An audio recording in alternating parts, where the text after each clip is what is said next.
गावच्या सरपंच ताई, त्याचप्रमाणे याच गावात बळीराजा गुरुदत्त सगळ्या संस्था जास्त वाढल्या मग नावाचं जग गुरुदत्त पतसंस्था ज्यांनी संस्थापित केली त्या संस्थेचे संस्थापक अध्यक्ष बाठे दामले त्या ठिकाणी उपस्थित निजामभाई असतील, माझ्याबरोबर आता आलेले जिल्हा परिषदचे माजी सदस्य सन्माननीय वसंतरावजी चेगडे साहेब, या संस्थेचे संस्थापक हरिभक्तपरायण जालिंदर महाराज वाबळे आणि त्यांचे सगळे सहकारी संचालक,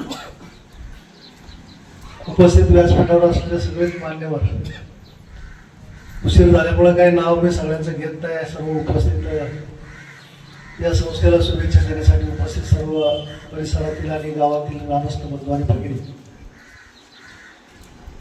महाराजांनी सांगितलं की पतसंस्था या शेवटी ज्याच्याजवळ काही थोडेफार बचत होती त्याची बचत सांभाळायची आणि दिलेल्या त्या बचतीच्या सांभाळ करण्यासाठी जी दिली त्याच्यातून ज्यांना गरज आहे त्या गरजूंना कर्ज वाटप करायचं आणि त्याच्यातून जो काही 2-3% जो व्याजाचा फरक आहे त्या फरकावर त्या संस्थेचं मॅनेजमेंट चालवायचं. या अर्थाने खऱ्या या पतसंस्था उभ्या राहिल्या. जालिंदर महाराजांनी 10 वर्षापूर्वी या ठिकाणी ही संस्था चालू केली.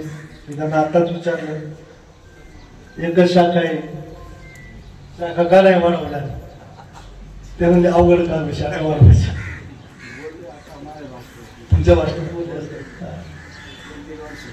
आणि आता तर समजा या 2-3 वर्षाचा कालावधी जर पाहिला तर आता कोणी शाखा वाढवण्याचा आणि शाखा नवीन पतसंस्था काढण्याचा विचार सुद्धा मनामध्ये आणि अशी महाराज परिस्थिती आहे.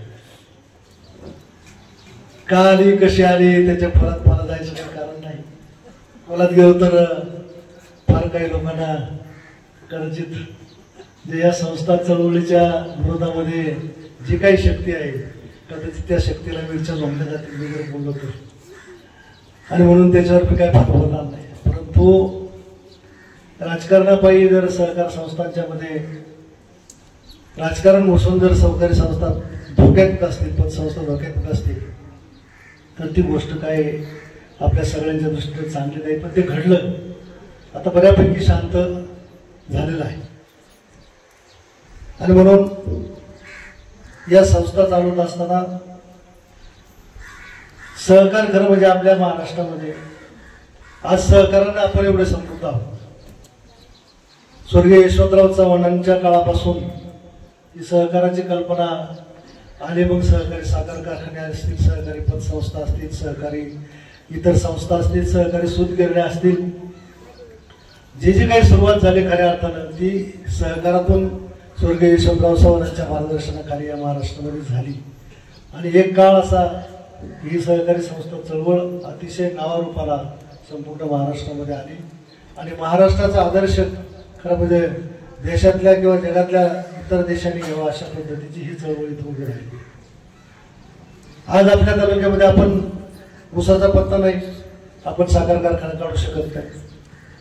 आपल्या तालुक्यात कापूस नाही, आपण कापूसाची किंवा सूतगिरणी काढू शकत नाही. पण आपल्या तालुक्यामध्ये एकच आहे की आपल्या तालुक्यामध्ये प्रतिकूल परिस्थितीला सामना करत असताना जे जे काही माणसं मग कुणी मुंबईला गेलं, कुणी पुण्याला गेलं, कुणी इतर राज्यामध्ये गेलं, इतर आता जिल्ह्यामध्ये गेलं, बरेचसे जण शिकले, सवरले, नोकऱ्या लागल्या, नोकऱ्याच्या निमित्तानं त्यांच्याकडं थोडं 2 रुपये यायला लागले, मुंबईतल्या व्यवसायातून 2 रुपये यायला लागले, पुण्यात काही कंपन्यांमध्ये काम करून यायला लागले, काही व्यवसायात पडले.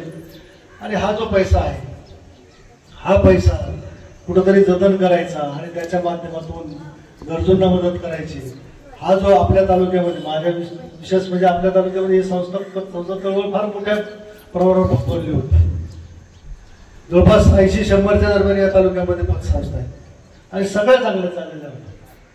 परंतु कुठेतरी एखाद्या संस्थेत काहीतरी घडतं आणि त्याचा दुष्परिणाम सगळीकडे घडतो. त्या आता त्याच्यातून आपण सावधगिरीची भूमिका घेतली पाहिजे आणि पतसंस्था चालवणाऱ्यांनी देखील तेवढी पारदर्शकता उद्या भविष्यामध्ये ठेवणं गरजेचं आहे. महाराज या पतसंस्थेला नुसती कीड यांचीच नाही, म्हणजे जे संस्थांच्या विरोधामध्ये किंवा राजकारणात आणून त्याच्यात काही करत असते ती नाही, तर सहकार खातं जे आहे या सहकार खात्याची सुद्धा फार मोठी कीड आहे. सहकार खात्यातले अधिकारी, सहकार खात्यातले कर्मचारी हे सुद्धा पतसंस्थांच्या बाबतीमध्ये वेगळ्या दृष्टीने पाहून संस्थांना त्रास देण्याचा निश्चितपणे प्रयत्न करत आहे आणि त्याचा देखील दुष्परिणाम त्या संस्थांच्यावर होतो. आणि म्हणून आपल्याला सगळ्यांना हे टिकवायचे, ही चळवळ टिकली नाही तर आपला विकास निश्चितपणे खुंटतो. आज एखाद्याच्या मुलीचं लग्न निघालं, ऐन टायमाला अडचणी, आणि या तालुक्यामध्ये किंवा या महाराष्ट्रामध्ये जी सावकारकीची पूर्वी होती ती सावकारकी खऱ्या अर्थानं मोडी जर निघाली असेल तरी या पतसंस्था चळवळीमुळे निघालेली आहे.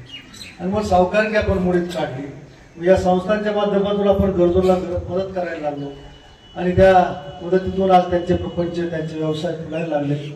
तर याच्यासारखी दुसरी चळवळ खऱ्या अर्थानं चांगली नाहीये. आणि म्हणून आज या जोगेश्वरी ग्रामीण विकसित सहकारी पतसंस्थेचं या ठिकाणी सांगता होत असताना त्यांनी देखील चांगल्या पद्धतीने ही संस्था ज्या ते सांभाळली 10 वर्ष आज झाले आणि त्याच्यात टीव्हीमध्ये देखील मोठ्या प्रमाणावर वाढ झाली. याचा अर्थ ही जालिंदर आणि त्यांच्या सगळ्या सहकार्याने ही संस्था चांगल्या पद्धतीने सांभाळलेली आहे.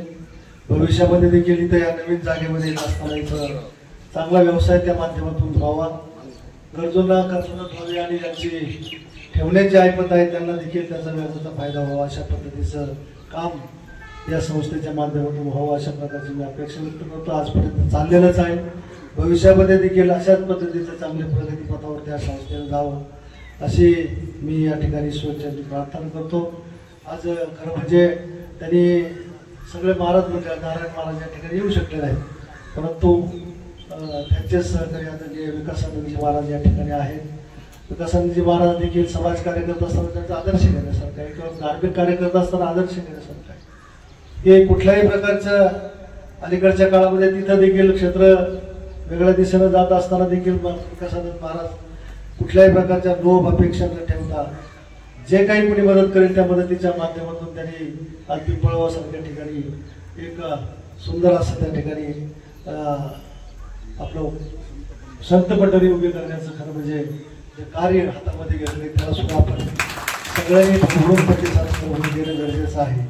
खूप चांगलं कार्य त्या ठिकाणी उभं केलेलं आहे आणि म्हणून या शेवटी परमार्थात काम करणारी जी माणसं आहेत आणि जालिंदर महाराज देखील मला वाटतं ते 8-8 दिवस तिकडे आळंदीला जाधव महाराजांकडे जाऊन राहतात, कधी पंढरपूरला 8-8, 15-15 दिवस राहत आहेत आणि त्याच्यामुळे कदाचित त्यांनी या संस्थेचा व्याप नको वाढवायला, नको शाखा जास्त काढायला असाही निर्णय घेतलेला त्यांचा असेल. कारण त्याने तो मार्ग जो पत्करलाय तो देखील काही चुकीचा नाही, वाईट नाही, अतिशय चांगला मार्ग तो आहे आणि तिथं जे समाधान आहे ते आमच्या राजकारणात किंवा इथं कुठल्याही याच्यात नाही असं मी मानणारं करायचं, पण तरी आम्ही राजकारण करतो. आणि म्हणून परमार्थामध्ये जी मंडळी आहेत त्या मंडळींच्या उपस्थित आणि त्यांच्या शुभ हस्ते खऱ्या अर्थाने हस्तांतरणाचा कार्यक्रम झालाय. मी मनापासून या ठिकाणी या पतसंस्थेला, त्यांच्या सर्व संचालक मंडळाला